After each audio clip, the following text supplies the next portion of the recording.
بسم اللہ الرحمن الرحیم ومن لم یستطع منکم طولا ان ینکح المحصنات المؤمنات فمما ملکت ایمانکم من فتیاتکم المؤمنات واللہ اعلم بایمانکم بعضکم من بعض فانکحوہن بإذن اہلہن وآتوہن اجورہن بالمعروف محصنات غیر مصافحات ولا متخذات اخدان فإذا أحسن فإن آتينا بفاحشات فعليهن نصف ما على المحصنات من العذاب ذلك لمن خشي العنة منكم وأن تصبروا خير لكم والله غفور رحيم۔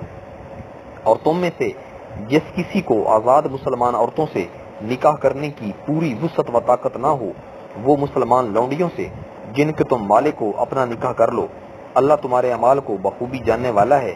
تم سب آپس میں ایک ہی تو ہو، اس لیے ان کے مالکوں کی اجازت سے ان سے نکاح کر لو اور قاعدہ کے مطابق ان کے مہر ان کو دے دو۔ وہ پاک دامن ہوں، نہ کہ اعلانیہ بدکاری کرنے والیاں، نہ خفیہ آشنائی کرنے والیاں۔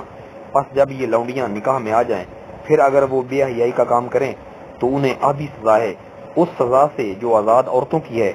کنیزوں سے نکاح کا یہ حکم تم میں سے ان لوگوں کے لیے ہے جنہیں گناہ اور تکلیف کا اندیشہ ہو، اور تمہارا ضابط کرنا بہت بہتر ہے، اور اللہ تعالیٰ بڑا بخشنے والا اور بڑی رحمت والا ہے۔ صدق اللہ العظیم۔